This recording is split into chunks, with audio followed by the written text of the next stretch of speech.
안녕하세요. Welcome to Gyeong-sun's Korean class. Today we will learn another grammar, which is one of the simplest grammar. So which is the do particle, okay? Which means also or to. Okay, basically it's just a noun plus do, which means also. Okay, so this can be used to replace all the other particles that you have learned up to now. Okay, you can see here subject plus do. Okay, so you replace 이가. For example, 저도 학생이에요. I am also a student. So before this, how do you write this? Before this, you say 저는, right? 저는 학생이에요. 학생이에요.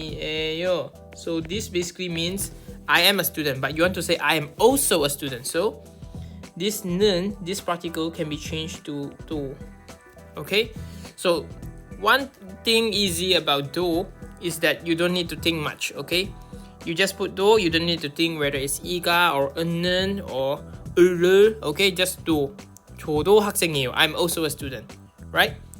As you can see here, this can be used to replace 이가, 는, and also 을, okay? You can see here, for object also, we replace the object marker, okay? 물도 주세요, okay? Water too, please, right? So previously we should write 물을 주세요. Give me water, please, right? But you want to say give me water too, right? So you replace this 을 to 도. 물도 주세요. You don't have to think about the 받침 like other cases, right? You can see here 이가, 은, 을을, 는, all of this need to check on the 받침. But then for do, you don't have to care. Just now plus do. That's it. As simple as this. Okay? Like topic. So replace the topic marker 는 한국어도 어려워요. Okay? Basically you can say 한국어는 어려워요. But you want to say Korean is also difficult. So 한국어도 어려워요. Okay? So basically you can just replace any of these three particle. Right? For example, 저도 학생이에요. 물도 주세요.